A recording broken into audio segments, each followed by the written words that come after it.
Hey there. The Humane AI Pen is a very interesting product, in my opinion.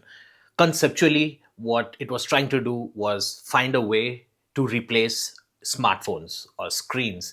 The idea behind Humane AI Pen was to have a system in place where you can use AI, you can use cloud connectivity to interact with your real world and hopefully interact less with screens and your smartphone. So every time you want to do something, you would spend less time looking at your screens. The Human AI Pen had a lot of features. It had kind of like a cloud chat GPT connectivity where you can just touch it and you can ask questions and it will answer regardless of the fact that it takes a while to get back. It's a very well designed product from the reviews that have come in. It has mobile connectivity. It has a little cool LED, not LED, sorry, a projector which projects the kind of like a screen onto your hands and you can kind of interact with it as well. And it has all these cool things going. And when the founders, Imran, Chaudhry, and Brittany, Bonjourno, had described it before the Humane AI Pin was launched, they described it in a very good way because the thought of the future of personal computing, the future of digital interactivity, does seem to have a good, strong thesis where you would want to disconnect yourself from the digital world and be more present. On paper, it's great. But here are a few issues that they ran into once they launched it. Now, you must realize I'm telling this from the perspective of a founder, of a tech founder. So I kind of relate to a lot of things, a lot of decisions that they made along the way. Now, just as a preface, they're not unlike any other startups. They raised more than $100 million from some of the largest VC firms like Kindred Capital, Tiger Global, even SoftBank, and even Sam Altman of ChatGPT actually invested in their company. So they have a lot of backing. Plus, the founders Imran and Brittany, they used to be Apple employees. They designed a lot of the most popular products that we know of. They have a storied history of great designing and expertise in that field. So again, on paper, this looks like an amazing investment opportunity, and this looks like one of those startups that is sure to succeed just because of the caliber of the people working. Plus, they did onboard a lot of employees from Apple and other companies as well. Again, I'm not surprised because of the amount of investment they've raised. So, having prefaced all that, everything looks great. The idea is great. It's pretty unique. They're using ChatGPT. They have amazing investors. I'm sure they have a lot of advisors. They have amazing founders. They have amazing team.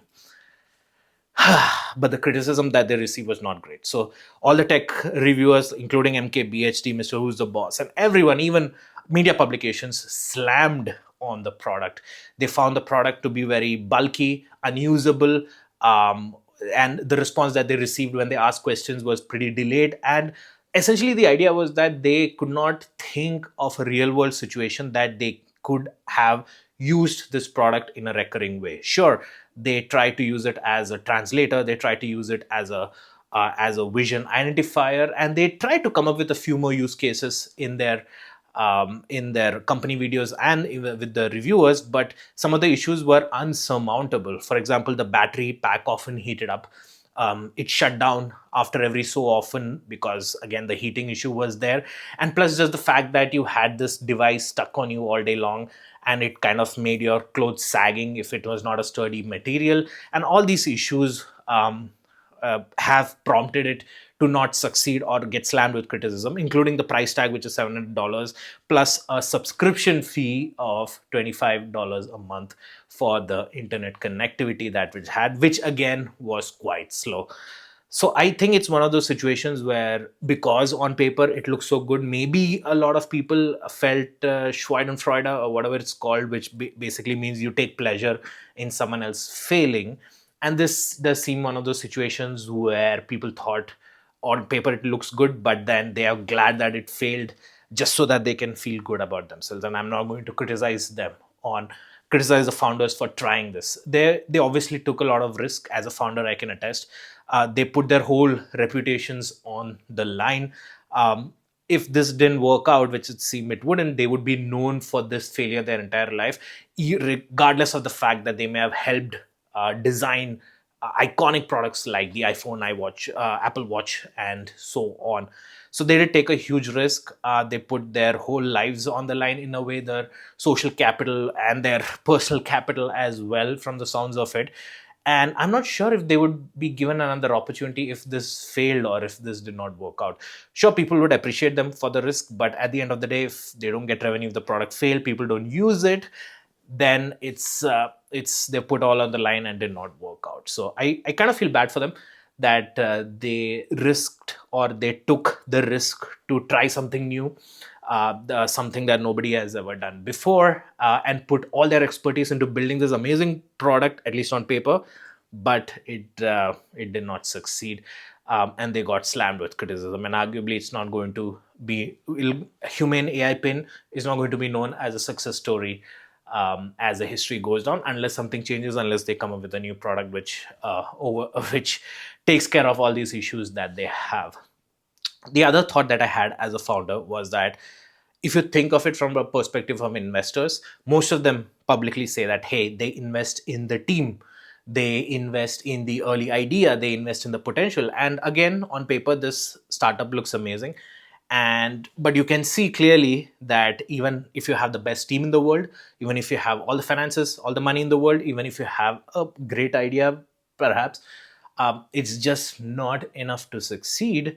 And so a lot of thesis kind of goes out of the window. And so then, as an investor, you kind of keep thinking, oh damn, if a good team, a good idea, a good background is not enough, then what really is? And I think that is where I'm getting to the point where investors need to trust startup founders more, even if they don't have a good background, or even if they don't have decades of experience in that particular field, even if they don't have a Stanford degree.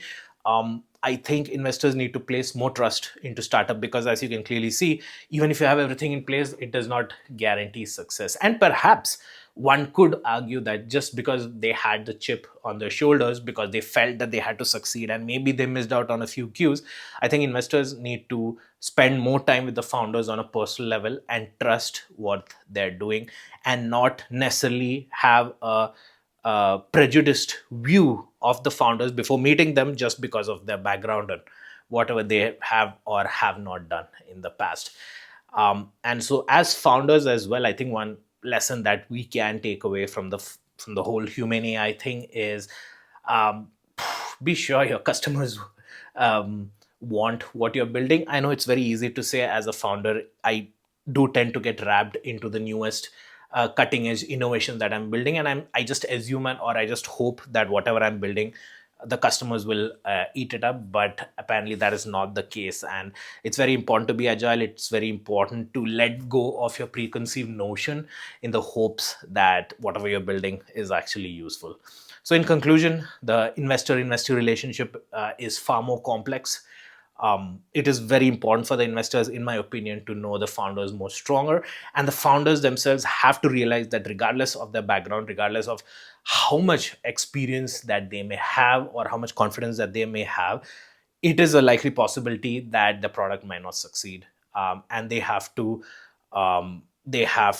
personally prepare for that kind of failure. They have to be mentally prepared to not just accept failure, but use the failure or use the lack of success to make better changes as they evolve their product.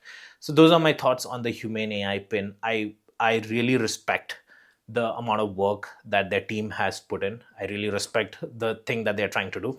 Hopefully, the Rabbit R1, which is a very similar, it's a product built on a similar idea, is being launched. I hope they succeed. I hope the whole concept takes shape. I hope it just gives another aspect to consumer electronics. And plus, with the advent of large language models, I think it'll be a good opportunity for a lot of these products to help improve the lives of people. And the concept that they can spend less time on in front of screens, I think is always a good thing. So I wish the very best of luck to Rabbit R1 and all the other products in the wearable AI device category, and I hope they succeed. And I do hope that Imran and Brittany find the strength to overcome their apparent failure in the launch of their first product, and they move on to do great things.